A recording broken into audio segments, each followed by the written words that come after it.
Hi, my name is Zainab. Hi, my name is Kat. Hi, my name is Diana. And this is our GB project. The topic we chose is health and well-being. The issue and the impacts of school well-being policy on students' mental health. And our aim is to improve school policies for students. As seniors at the school, we believe that mental health is crucial for a healthier lifestyle. And school life is a contributing factor to this. This is why we believe that school policies and everything else should be catered in a way that is mindful of students' comfort.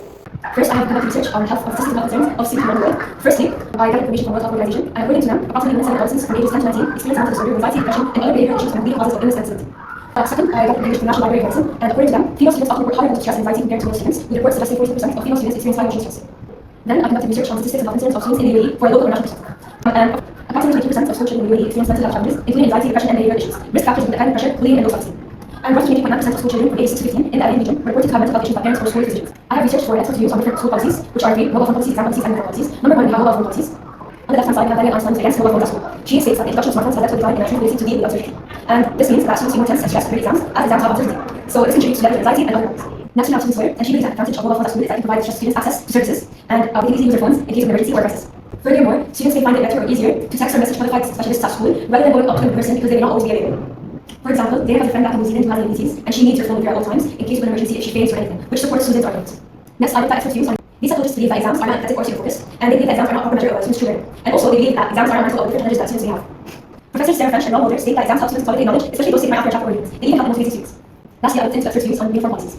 Over here we have school against uniforms. She believes that although school uniforms is a symbol of school identity, she believes that uniform policies can often damage or harm relations between students and teachers. In case, for example, if a student is not following the proper school uniform policies, they get penalized, which can harm. Next, we have Teacher Wilson, who's for school uniforms, and he believes that uniforms can create a sense of equality among children and reduce the risk of students comparing themselves to one another. Okay, as a teacher who's been here for around 5 years now, I think I have an understanding of student policies. I believe it is well structured and basically looking at our students' expectations and managing students' behavior, discipline, etc. So it is well structured, and at the same time, I think it caters and covers comprehensive aspects of student behavior and academic. I would say that the school policies at the school are well suited to promote engagement in students, to promote well-being with the students as well, and also to promote cooperation between students and staff.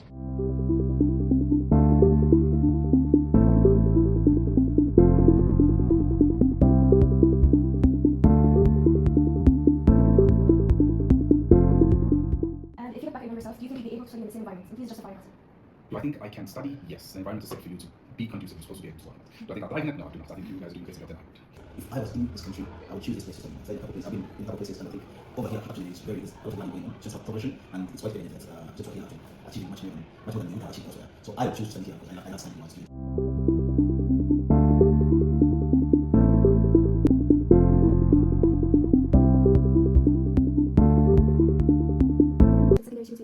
Yes, that's something I've seen. It seems all fun and they love learning till they reach a point where they have to face international examinations. Somehow it just shifts. You can see the pressure on the students' faces, and some of them go quiet because they're busy preparing and the stress is high. Yeah, I do empathize, and I wish there was a way that we could resolve this. Maybe move towards something easier way to assess their knowledge, but hope for that. I don't think I empathize.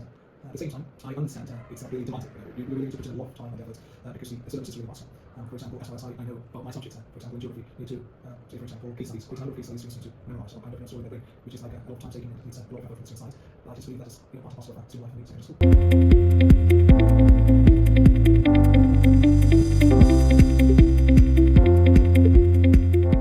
And if you were asked to make one improvement in students' time at school, what would it be and why? I think if I look at the number of hours, I believe we really need these many hours to cover the contents that we have. At the same time, the area that I would be looking at is like maybe scheduling it a bit later in the day than very early, say half past 7 is a bit too early for my liking. For year students, at least as senior students who will be able to wake up and get ready and do things at the same time with gradient students, I would like to have something regular where they can chill and relax after school, particularly winter months after that. So, supposed to be, it's important to have fun in school, but we are here to help you achieve your academic aspirations, academic goals. And I think that as a moral responsibility, as a teacher in the school, I do think that it's important for us to teach those skills that will help you be successful in life. So I think that's something like workshops that into your timetable where children are taught these skills to be academically successful and to learn those organizational skills, time management skills that can help you sit those exams and use those skills throughout the whole life. For example, like just time management skills. I think that would be beneficial. I want to see something like that in school, I think.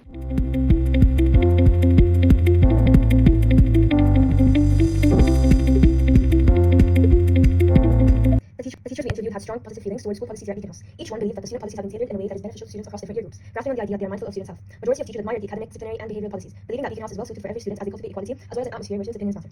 However, a teacher pointed out that the mobile phone policy must be revised and controlled more strictly to avoid distractions during class time.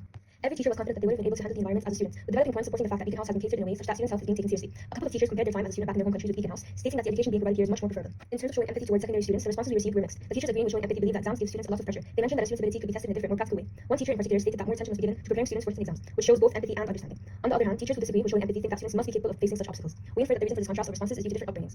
All 7 of the teachers we interviewed gave us a variety of suggestions to improving school policies. One teacher highlighted how Beacon House should focus more on teaching real-world skills, while another suggested a different approach to teaching, believing that every student learns differently. The rest spoke about how Beacon House operates, which includes introducing interactive activities and a later starting time. How do you feel about your school's uniform policy? Does your uniform affect how comfortable or confident you feel at school?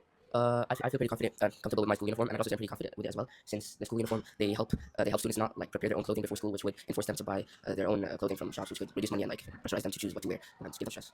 I really like the school uniform policy, but there's one thing that I don't like. The uniforms here in Beacon House, the shirts are all short-sleeved. So for modest students, they have to wear jackets to cover up. Right now, I'm wearing out of uniform jacket because my jacket's in the laundry. So I really like how the school doesn't punish me for this. So the rules are kind of flexible. So I really like that.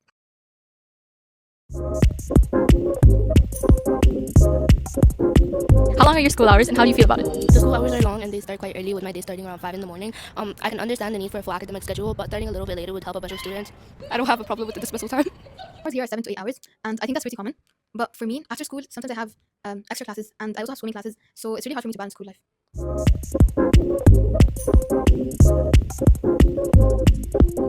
How do you feel about your compulsory subjects? Do these subjects affect your stress levels? The compulsory subjects, science, maths, and English, I understand why they're compulsory, as they have with every other optional subject. And also, here in Beacon House, they provide second and first language English, and we can choose. So I really like how that is. Honestly, I think what compulsory subjects are important, as they help build a strong foundation for each student. Some of them can be challenging, but they help develop discipline and skills.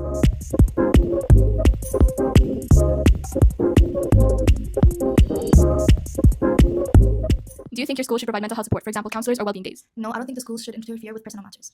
Yes, I do, because I feel like some students, they feel really tired during school and they always need someone to talk to. Some teachers already are really supportive and you can always find one to just talk about your feelings to, but I feel like it would be way better if there was more support so students can feel better at school and more comfortable.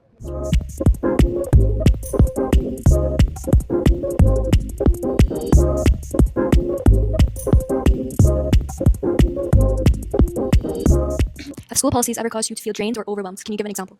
Well, sometimes school can feel busy, especially during exam periods. However, the school policies help keep us organized and supported. Sometimes I do, especially like now we have to join a club, like it's mandatory, and it feels kind of stressful because I have to like pile that on top of all the other stuff that I have to do, like studies and also student council work, which is kind of tiring. But overall, I don't think there's many school policies that make me feel overwhelmed.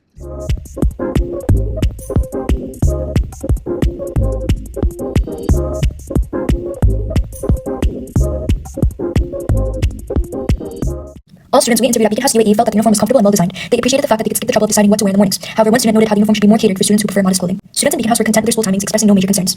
In terms of academics, most students felt that compulsory subjects were manageable and that with decent study they were able to understand them, so they did not affect their stress levels considerably. However, one student mentioned that the external pressure from his parents and past performance in these subjects sometimes added to his stress levels. The answers we received from students on mental health were divided. About half of the students felt that mental health support was something that the school did not need to provide. We inferred that this is due to a more conservative environment that students have grown up in, where discussing personal feelings may be uncomfortable or embarrassing for them. Additionally, most students may not completely understand the idea of mental health support in school and may solely associate it with therapy. The other half believe mental health support should be provided, showing mixed opinions. Older students in particular commented about the exam policy in Beacon House feeling stressed about the timetable. Interestingly, one student mentioned supporting the phone policy and agreeing with the school's decision of not being able to use phones during school hours. This was noticeable as the majority of students disagreed with certain school rules.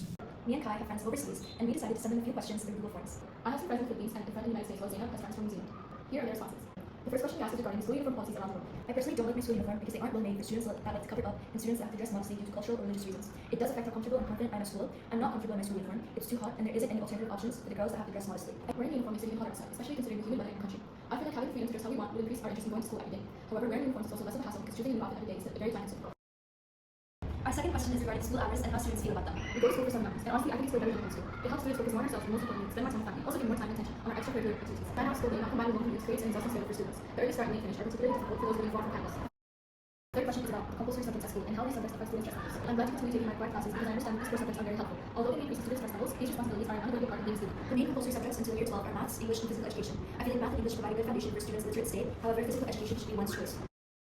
Does your school provide mental health support, for example, counselors or wellbeing days? One of the reasons I feel safest at school is that my institution never fails to make students feel good and confident in themselves. We have 3 counselors who are very welcoming and supportive, and I honestly can't ask for anything better than this. Yes, our school provides a mental health break week, and counselors are always available in the office every school day for students who need support. School policies ever cause you to feel drained or overwhelmed? Can you give an example? Sometimes the uniform rules do make me feel a bit drained as they are very strict. I feel the school cares more about students wearing the correct uniform rather than student results. It makes me feel drained because I have to worry about them so much. Simultaneous scheduling of exams, projects, and school events, especially surrounding exam week, leaves no room for recovery. As a graduating student, balancing these academic demands with graduation practices and outside responsibilities is becoming harder and harder.